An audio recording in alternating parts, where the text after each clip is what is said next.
Alors, bonjour à tous et à toutes. J'espère que la pause a été productive et intéressante.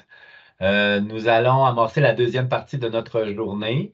Comme vous voyez à l'écran, on a deux blocs à vous proposer, là, de 1h30 à 15h. On a deux présentations et vous allez comprendre qu'on a inversé l'ordre des présentatrices. Je vais y revenir dans quelques instants.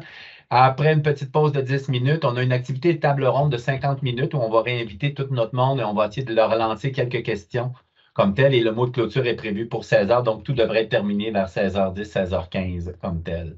Alors, il nous fait plaisir là, d'accueillir Pauline Letron qui va se présenter un peu plus à fond juste après que j'ai terminé. Et le titre de sa présentation, c'est Accessibilité des services en violence conjugale pour les femmes et les enfants en situation de handicap. Collaborons pour créer un réel filet de sécurité. Madame Letron, la parole est à vous. Bonjour Stéphane, merci beaucoup. Je suis très très heureuse d'être avec vous aujourd'hui à l'occasion de ce beau colloque.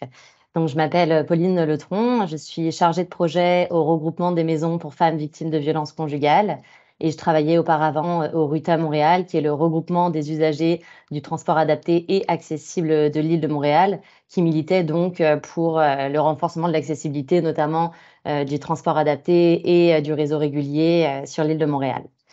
Donc, sans plus attendre, je vais vous partager mon écran. Donc, comme l'a dit Stéphane, je vais vous présenter donc l'accessibilité des services en violence conjugale pour les femmes et les enfants en situation de handicap. Collaborons pour créer un réel filet de sécurité. Donc, au niveau de la présentation d'aujourd'hui, je vais d'abord vous présenter donc le regroupement des maisons pour femmes victimes de violences conjugales et ses maisons membres. Donc le regroupement, c'est le RMF VVC, ou je vais dire aussi parfois le regroupement.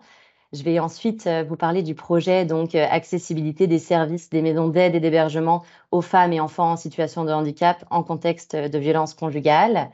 Je vais ensuite donc, et ça constituera la majorité en fait de la présentation, vous faire un état des lieux, vous présenter plutôt un état des lieux qui a été réalisé auprès de nos maisons d'aide et d'hébergement, donc qui sont membres du regroupement, et également donc de leurs besoins en matière d'accessibilité des services aux femmes et enfants en situation de handicap.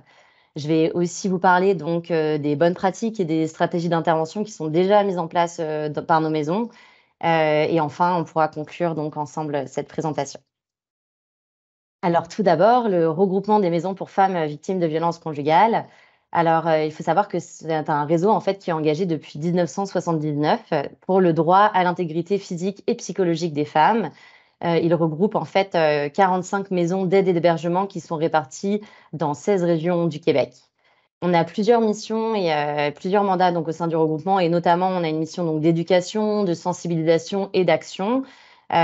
Pour ce faire, on représente en fait les droits et les intérêts des femmes et des enfants victimes de violences conjugales, et on porte également la voix de nos maisons membres auprès des différentes instances publiques et gouvernementales. On déploie un éventail de stratégies de prévention permettant donc à la population, aux intervenantes et intervenants sociaux et au gouvernement de mieux comprendre, dépister et agir en matière de violence conjugale. Et on soutient également donc nos maisons membres dans leurs pratiques en développant notamment de nouvelles formations et des outils innovants. Donc, les maisons d'aide et d'hébergement. Alors, donc il faut savoir que nos maisons, elles desservent plus de 500 municipalités dans 16 des 17 régions administratives du Québec, que ce soit donc en milieu urbain et rural. Pour vous donner une idée, pour l'année 2021-2022, les statistiques recueillies dans nos 43 maisons qui étaient alors membres indiquent qu'elles ont hébergé quelques 2700 femmes et 1900 enfants. Et c'est sans compter les femmes et les enfants qui ont reçu près de 25 400 services autres que l'hébergement. Donc, on voit qu'il y a un panel de services, donc que ce soit au niveau des consultations externes, de l'accompagnement, du suivi post-hébergement, etc. Au total, les maisons membres du regroupement, elles ont répondu à plus de 110 000 demandes, majoritairement donc soit de la part des femmes, mais également de proches, de professionnels ou d'autres ressources. Alors, donc pour faire un rappel, ou en tout cas pour celles et ceux qui ne savent pas ce que c'est des maisons d'aide et d'hébergement, donc tout d'abord, c'est important de noter que c'est plus que de l'hébergement. Elles offrent des services qui sont gratuits et confidentiels, et ce 24 heures sur 24 et 7 jours sur 7.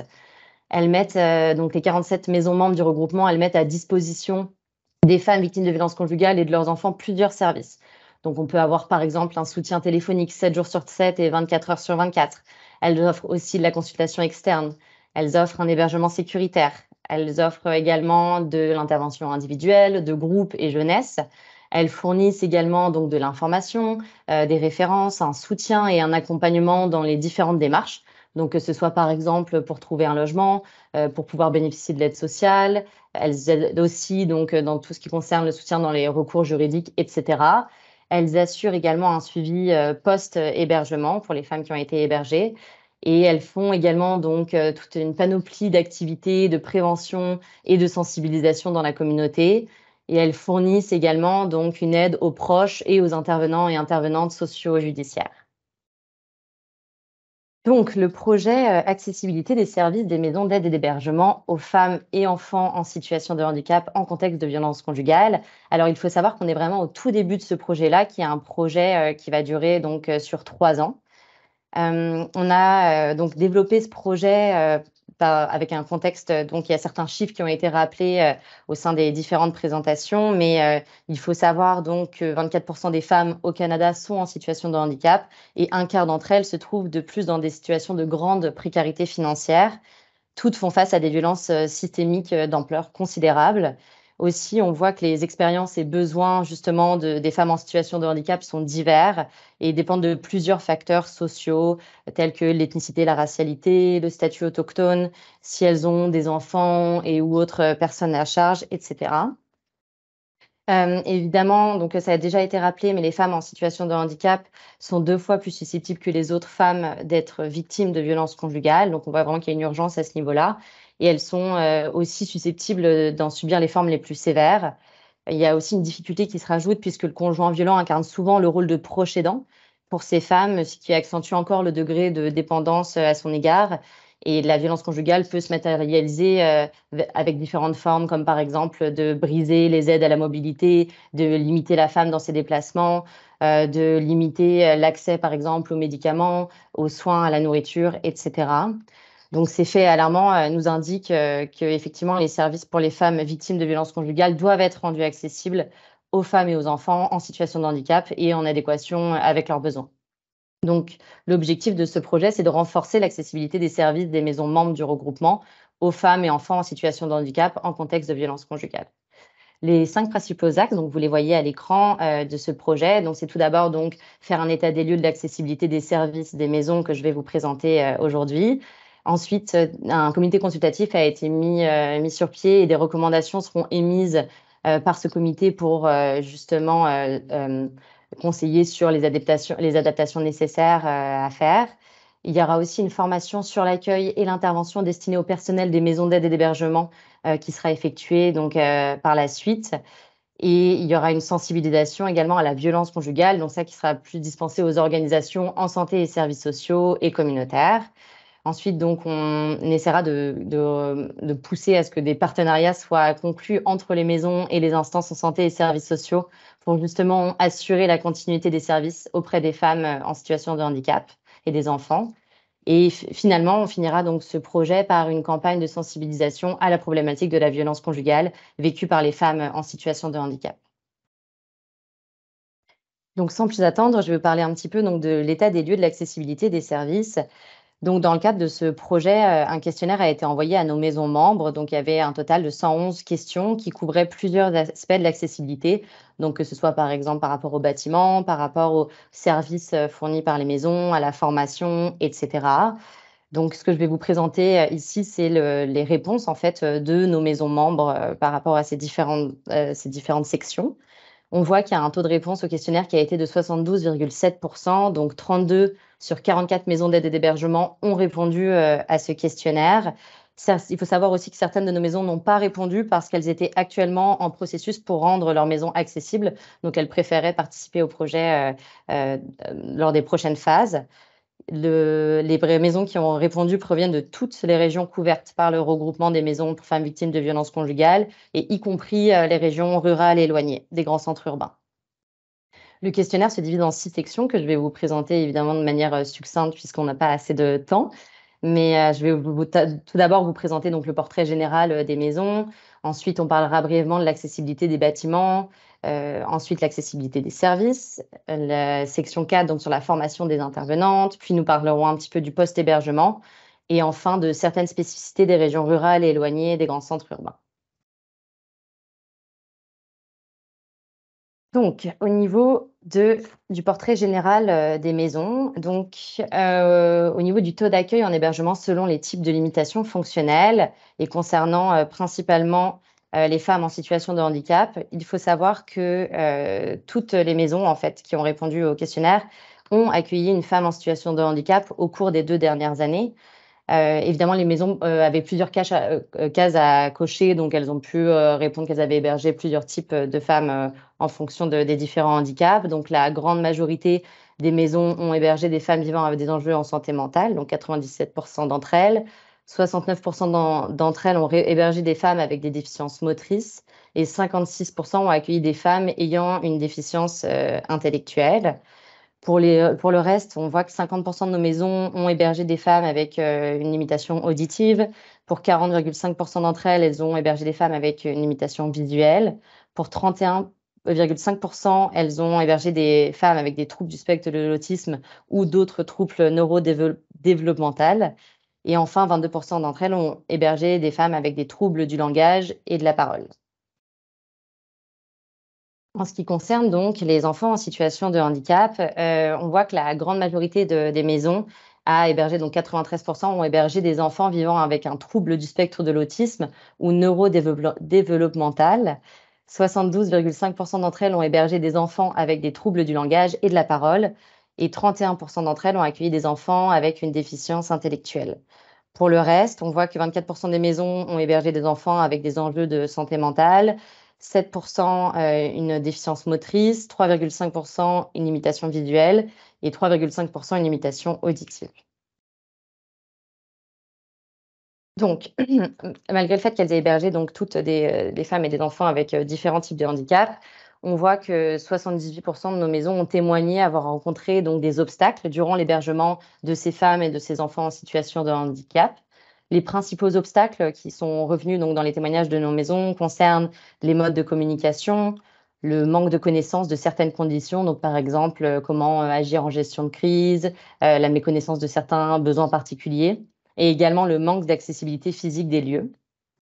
Il faut savoir que 53% des maisons ont indiqué qu'elles n'ont pas pu accepter certaines demandes d'hébergement de femmes ou d'enfants en situation de handicap en raison de problématiques liées à l'accessibilité universelle.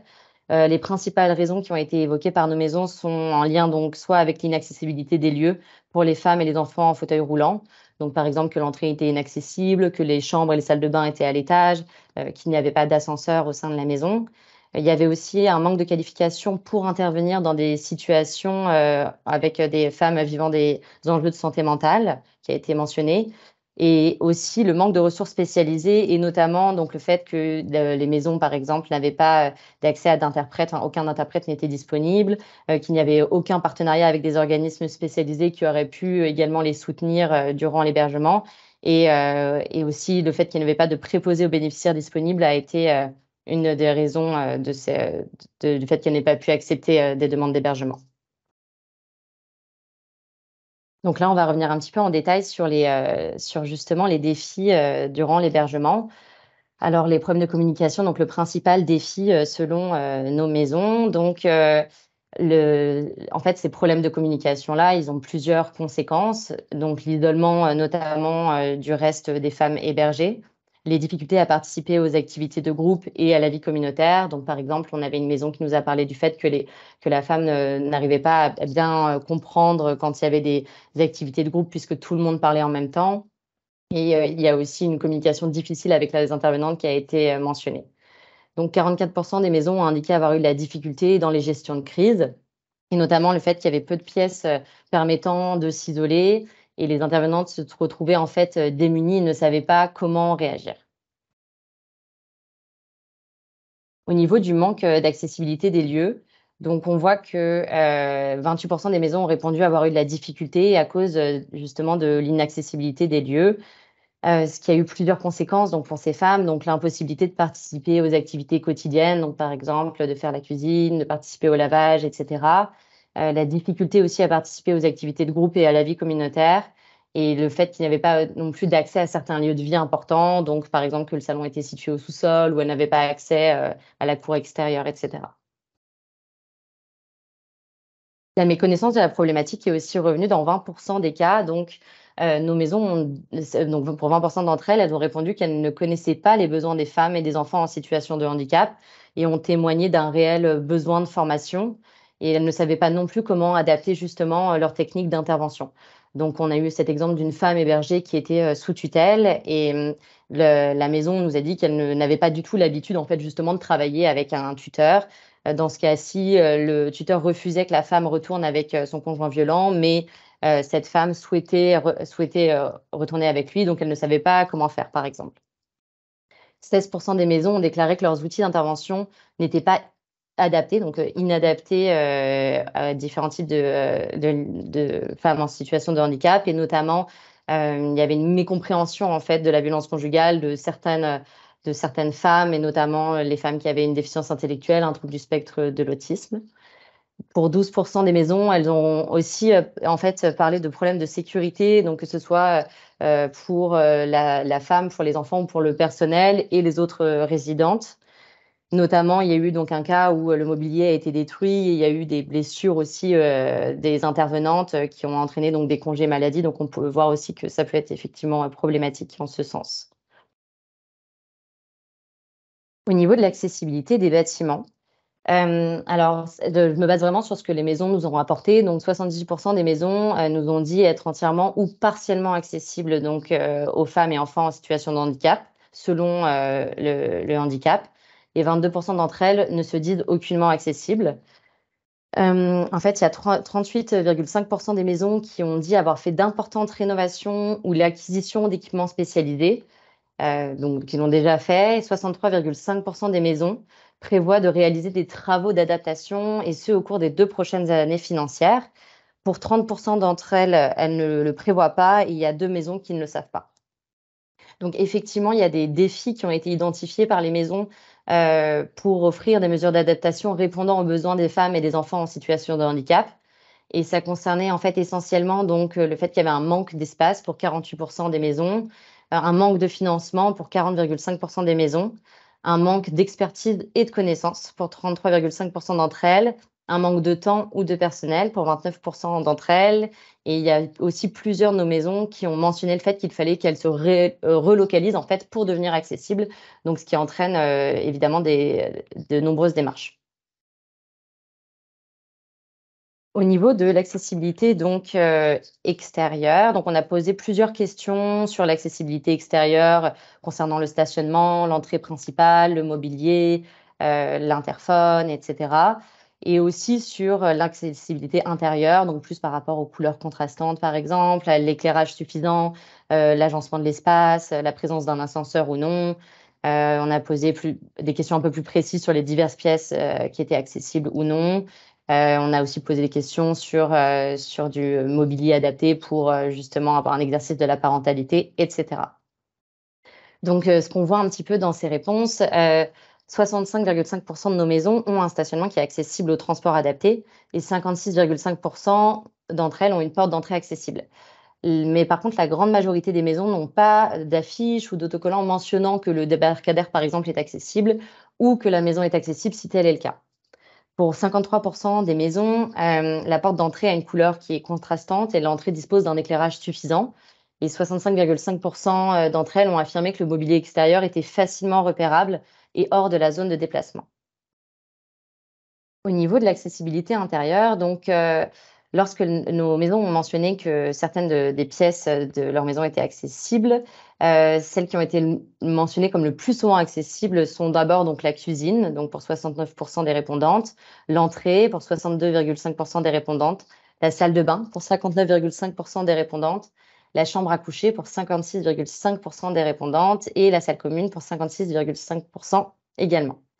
La majorité des maisons, 81,5 ne disposent pas d'ascenseur au sein de la maison d'aide et d'hébergement Et par ailleurs, elles nous ont mentionné, donc dans 90% des cas, qu'elles n'avaient rencontré en fait aucun enjeu lorsqu'elles ont hébergé une personne qui avait un chien guide ou d'assistance. On voit que certaines, de nos maisons, en fait, ont déjà, contacté et sont déjà, en fait, en lien avec, certaines personnes et notamment donc, des CLSC, des SIS ou des SUS, puisque pour 53% d'entre elles, elles les ont déjà contactées notamment pour des demandes de prêt d'équipement adaptés aux besoins des femmes et des enfants en situation de handicap. Donc par rapport, à ces équipements qui ont été empruntés, donc le plus souvent, ça a été pour des chaises de douche et d'aisance, des barres d'appui, des sièges de toilette et il y avait également, d'autres catégories de biens. Au niveau de l'accessibilité des services, donc on voit que 78% de nos maisons n'ont pas de procédure d'arrivée particulière pour les femmes et les enfants en situation de handicap. Dans certaines maisons, il y a une procédure qui existe et elle concerne donc, principalement soit la déficience, motrice, soit la limitation auditive ou la limitation visuelle, pour concernant une maison. Les services offerts par les maisons, donc que ce soit l'aide téléphonique, le soutien individuel, l'accompagnement dans les démarches, la prévention et cetera, ne sont en fait en majorité pas adaptés aux personnes sourdes et malentendantes, aux personnes qui ont une limitation visuelle ou aux personnes ayant un trouble, du langage et de la parole. Donc c'est ce qui est revenu en fait en majorité dans les réponses, de nos maisons. Par rapport à l'accès à l'information, alors on voit que 96,5% de nos maisons ont affirmé que le site internet de leur maison n'était pas accessible aux personnes en situation de handicap, selon les standards d'accessibilité, W3C. Par contre, la grande majorité de nos maisons, donc soit 83,5%, elles nous ont mentionné le fait qu'elles désiraient le rendre accessible, et qu'elles voulaient être soutenues, en ce sens. 55% des répondantes ont dit, aussi ne pas avoir de matériel de sensibilisation représentant les réalités, les enjeux de diverses femmes, dont celles des femmes en situation de handicap. 34,5% des maisons ont dit qu'elles avaient partiellement, qu'ils avaient un matériel de sensibilisation, adapté oh là je me perds, oui, non, adapté à certains types de handicap et pour, 10,5% des maisons, elles disent en avoir.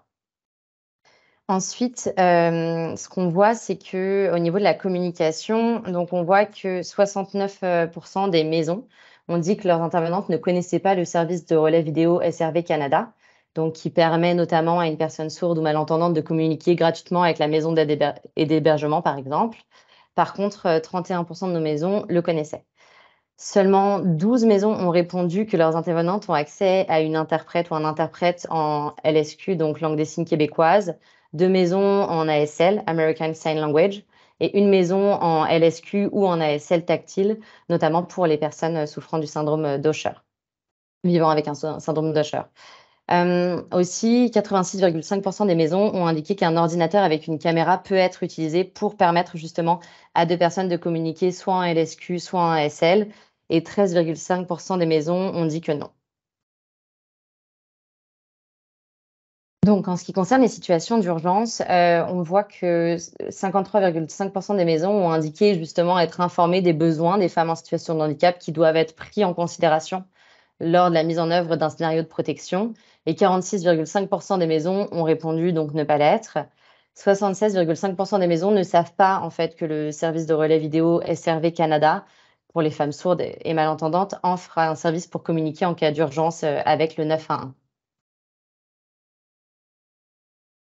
Donc là, on va passer rapidement donc à la section 4 et au niveau de la formation donc des intervenantes.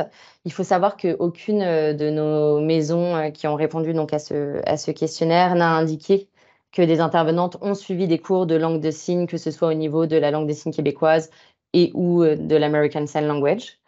70% des maisons ont répondu que des intervenantes n'ont pas suivi de formation spécifique concernant les femmes et les enfants en situation de handicap vivant dans un contexte de violence conjugale. Et pour les maisons qui ont répondu qu'elles avaient dispensé une formation spécifique, elle n'a pas été mise à jour régulièrement et n'a pas été donnée systématiquement aux nouvelles intervenantes. En ce qui concerne les ressources spécialisées, donc on voit que 56,5% des maisons ont répondu connaître les ressources spécialisées qu'elles pouvaient contacter en fonction du handicap, qu'elles pouvaient donc consulter au besoin dans leur région. Mais 43,5% des maisons ont dit ne pas les connaître.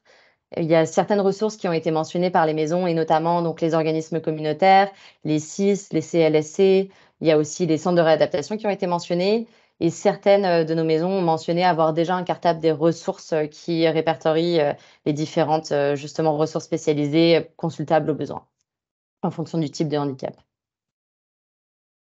Au niveau donc du post-hébergement, on a posé la question donc justement à nos maisons et aux intervenantes, notamment selon elles, les plus grands défis auxquels font face les femmes en situation de handicap en post-hébergement, donc lorsqu'elles ont été notamment hébergées par la maison. Selon les maisons, pour 89,5% d'entre elles, la majeure difficulté, c'est d'avoir accès à un logement accessible et abordable. Pour 62% d'entre elles, il s'agit du transport. Pour 62%, c'est plus l'assistance dans les tâches quotidiennes. Pour 58,5%, ça concerne un peu plus donc l'indépendance financière. Pour 31% d'entre elles, c'est l'accès aux soins ou services sociaux. Pour 24% d'entre elles, ça concerne plus tout l'aspect donc des procédures judiciaires et il y a aussi donc 3,5% des maisons qui ont répondu les services dans les régions éloignées. Qui nous mène donc à la dernière section du questionnaire avec les spécificités des régions rurales et éloignées des grands centres urbains. Donc il faut savoir que ces maisons rencontrent en fait des défis supplémentaires pour soutenir justement et accompagner les femmes et enfants en situation de handicap.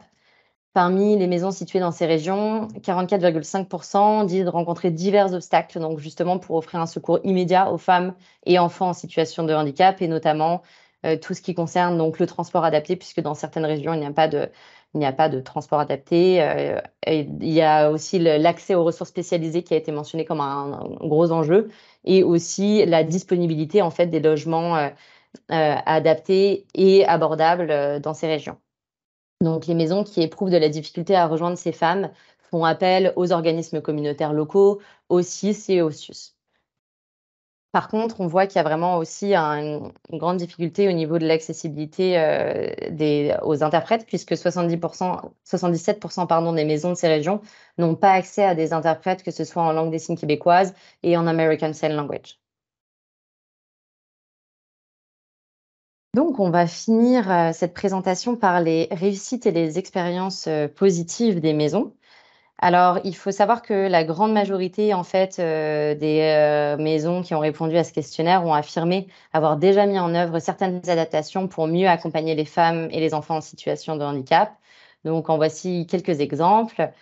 Certaines ont entrepris donc justement de rendre accessible les bâtiments et notamment des grands travaux de rénovation et d'adaptation avec une salle de bain adaptée, la mise sur pied par exemple d'élévateurs, l'accessibilité de certaines pièces qui n'étaient pas accessibles avant, comme la buanderie, etc. Certaines de nos maisons nous ont parlé justement du fait qu'elles adaptaient leurs interventions. Donc, notamment, il y avait une réelle prise en compte en fait des besoins spécifiques des femmes et des enfants. Il y avait aussi une sensibilisation auprès de leur personnel qui a été faite. Il y en a certaines qui nous ont parlé donc justement d'un soutien accru qu'elles avaient fait dans l'apprentissage de pictogrammes, notamment pour un enfant qui avait un trouble du spectre de l'autisme. On voit qu'il y a certaines qui ont adapté donc leur mobilier, que ce soit par l'achat ou par l'emprunt de mobilier adapté, donc que ce soit des chaises de bain, le fait aussi de se fournir du matériel pour des femmes sourdes et malentendantes. Il y a certaines qui ont commencé donc des ententes de partenariat, donc qui nous ont mentionné ces ententes-là avec des centres de réadaptation, également l'Institut de réadaptation en déficience physique de Québec, avec des infirmières, des interprètes et des SIS. Et enfin, certaines ont soit sont en processus, soit ont déjà adapté leur matériel d'intervention et notamment ont rendu accessible donc par exemple aux personnes non-voyantes leur documentation, leurs outils de sensibilisation. Et aussi, certaines ont déjà commencé à justement vulgariser certains concepts comme par exemple le cycle de la violence conjugale, les différentes formes de violence conjugale, la différence entre une chicane de couple et de la violence conjugale, et tout ça en utilisant un langage simplifié et plus accessible. Donc, je vais maintenant vous parler un petit peu des témoignages donc de nos maisons d'aide et d'hébergement lorsqu'elles ont justement hébergé des femmes ou des enfants en situation de handicap. Donc, une des maisons nous a dit donc qu'elles avaient véritablement adapté l'espace dans les pièces pour permettre justement de circuler plus facilement en fauteuil. Elles se sont ajustées aux besoins spécifiques de la femme et de l'enfant et elles ont adapté donc notre approche pour entrer véritablement en relation. Une autre maison a dit qu'elles avaient rencontré une intervenante donc du centre de réadaptation en déficience physique pour la déficience auditive et elles ont, grâce à ça, en fait, mieux intégré une employée dans leur équipe. L'intervenante du CRDP était justement agréablement surprise de l'ouverture du milieu de travail. Elles se sont également procuré du matériel afin d'accueillir une femme avec des besoins au niveau auditif. Enfin, une autre maison nous dit qu'en collaboration avec l'intervenante jeunesse et une intervenante de l'IRDPQ, des photos ont été prises des différentes pièces de la maison et une trousse a été préparée pour que la maman puisse mieux communiquer avec son enfant. Pour amener son enfant à faire une action, elle lui montrait la photo appropriée. Cette démarche facilitait donc sa collaboration. Une autre nous a dit: «Nous aimons être créatives». Par exemple, nous avons acheté et installé des détecteurs pour les sorties d'urgence afin d'être alertés lorsqu'un enfant ayant un trouble du spectre de l'autisme sort en courant, par exemple. Nous avons également trouvé des applications pour la communication et pour aider la communication sur la tablette électronique. Et enfin, une maison a dit donc qu'elles avaient mis en place un horaire de repas spécifique pour qu'un enfant, qui avait, un trouble du spectre de l'autisme puisse manger dans le calme et elles ont aménagé, une pièce au sous-sol pour faire, qu'il puisse faire ses devoirs, en toute tranquillité. Donc, je vais conclure, cette présentation. Alors, il faut savoir que de ce questionnaire et de tous les témoignages de nos maisons, on voit qu'il y a une grande volonté, de la part, des maisons d'aide et d'hébergement d'adapter leurs services, justement pour accompagner, et soutenir les femmes et les enfants en situation de handicap qui vivent un contexte de violence conjugale et ce, en adéquation avec leurs besoins. On voit qu'il y a plusieurs bonnes pratiques qui sont déjà en place, dans certaines, de nos maisons. Et également 63,5 de nos maisons prévoient réaliser des travaux d'adaptation d'ici les 2 prochaines années. Donc on voit que ça va vraiment aussi évoluer, vers le positif. Cependant, il y a quand même la majorité de nos maisons qui rencontrent des défis lorsqu'elles hébergent des femmes et des enfants en situation de handicap. Et pourtant, il y a certains obstacles qui pourraient être, levés, et une des pistes, d'action, ça pourrait être, vraiment de renforcer les liens entre les différentes ressources qui œuvrent auprès des personnes en situation de handicap. Donc que ce soit le milieu communautaire, le réseau de la santé, et des services sociaux et les maisons d'aide et d'hébergement.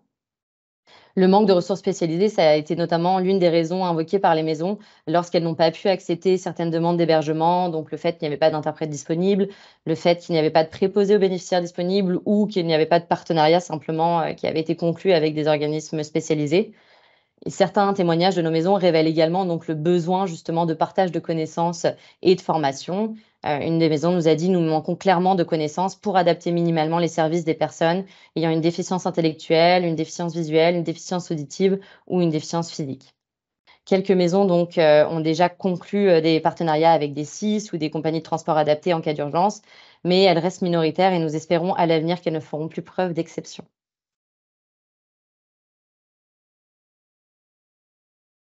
Merci beaucoup, Madame Letron. Euh, Beaucoup de statistiques, beaucoup de chiffres, mais je pense que c'était quand même intéressant de voir qu'il y avait beaucoup en tout cas, de contrastes aussi dans tout ça. Euh, il n'y a pas eu de questions actuellement sur le clavardage jusqu'à maintenant. Je pense que les gens se réchauffent. Moi, je proposerais là, d'aller vers la deuxième présentation. Je vais juste gérer la main levée de Mme Gauthier, qui était une de nos présentatrices ce matin. Je voulais juste vérifier, Mme Gauthier, est-ce que c'était pour une question ou bien c'était simplement pour vous C'était remettre pour dans une la liste des question. présentateurs? En effet, c'était pour une question. Est-ce que Mais vous pouvez y aller tout de suite? On a une petite période pour ça. Puis bon. je réinvite les participants à écrire leurs questions Ah, dans la OK, zone de clavardage. Et puis on va en je n'étais prendre pas au peut-être quelques-unes courant. maintenant, mais la plupart après la deuxième présentation. Alors, Mme Gauthier, allez-y. Oui, vous m'entendez? Oui. Bon. Bonjour Pauline, ça va bien? Très bien et vous? Oui, merci. On se tutoyait à l'époque, mais bon. Écoutez, moi je me demande bien, Pauline, je sais que vous avez envoyé des questionnaires, vous avez une présentation magnifique. Mais moi, j'aimerais savoir comment est définie l'accessibilité. En fait, ces pourcentages-là, c'est basé sur quoi exactement? Sur les dires des intervenantes ou des directrices ou coordonnatrices des maisons? Oui, tout à fait. Là, je suis vraiment la porte-parole, des maisons d'aide et d'hébergement. Donc il y a certaines de nos maisons qui ont justement bénéficié de soutien d'experts, qualifiés, pour en fait donner lieu à ces statistiques-là. Il y aura également dans le cadre du projet, donc là, je me suis basée sur ce que les maisons nous ont dit, évidemment, enfin, on s'est basé sur les dires de nos maisons, mais il y aura aussi une étape du projet où des experts verront plus en détail, en fait, justement, l'accessibilité du bâtiment, etc., puisqu'il faut des experts qualifiés en la matière pour pouvoir la tester. Bien sûr. Ces experts-là sont des ergothérapeutes, des personnes... Tout à fait. Tout à fait, ce sera prévu tout à fait dans le cadre de la phase 2 du projet. Vous aviez des experts qui avaient déjà fait une première étape. D'ailleurs, vous avez bénéficié de nos documents, que nous, on avait fait une première visite dans plusieurs de vos maisons membres. Et ces experts-là étaient des personnes en situation de handicap, des femmes en situation de handicap, qui sont les meilleurs experts. Et j'avoue que les ergothérapeutes font un très bon travail aussi. Mais est-ce que vous prévoyez qu'il y a des personnes en situation de handicap qui vont faire un certain audit de vos maisons membres? Oui, tout à fait. Ça pourra tout à fait être prévu en détail, oui. Ben, je vous remercie, Pauline. Bonne fin de journée. Vous aussi. Merci, Mme Gauthier. Dans le fond, c'est des clarifications un peu méthodologiques, mais en même temps, derrière ça, il y a aussi toute la façon un peu d'impliquer les acteurs les plus concernés là, dans ce type d'enquête et de connaissance, en tout cas, de l'accessibilité des milieux. Martine Lévesque, si c'est rapide, juste pour être certain qu'on ne prend pas le temps, vous avez l'occasion aussi en table ronde de poursuivre, mais je vous laisse la parole. Je fais ça très vite parce que c'est très en lien avec la question de Mme Gauthier. C'est juste pour être vraiment clair par rapport à la définition donnée de l'accessibilité à même le questionnaire. J'ai compris que vous aviez consulté, que vous travaillez avec des experts pour ce qui est d'aller évaluer, mais pour ce qui est de ce qu'il y avait devant la personne qui remplissait le sondage, de quelle manière se représentait l'accessibilité, parce que nous, dans nos entrevues en profondeur, on pouvait constater l'inconstance de la perception de ce que c'est. Alors, l'enjeu, c'est de savoir si c'est un portrait réel ou c'est un portrait de la perception que les maisons ont d'elles-mêmes. Oui, tout à fait. Alors, en fait, on s'est basé notamment sur les fiches techniques du SCHL et aussi de Société Logique pour donner justement certaines indications aux maisons par rapport à certaines mesures, par exemple, sur les portes ou d'autres aspects. Mais c'était vraiment, on voulait voir un petit peu en fait où en étaient nos maisons. Et bien sûr, comme je l'ai dit à Linda Gauthier, une évaluation plus en profondeur sera faite dans la suite du projet. Parfait, ça va, merci beaucoup. Il y a des questions, ça commence sur le clavardage, allez-y, mais je pense que Nadine, si tu me permets, je vais peut-être donner la parole à la deuxième présentation parce que je sens que peut-être que les questions vont profiter des deux présentations, donc il y aura peut-être encore plus riche, les réponses sont encore plus riches. Alors, si vous me permettez, on garde, Mme Bélanger, votre question sur le clavardage et les autres, allez-y si vous avez d'autres questions, mais je vais passer à la deuxième présentation de notre premier bloc. Merci beaucoup encore, Mme Le Tron. On se voit dans quelques minutes après l'autre présentation.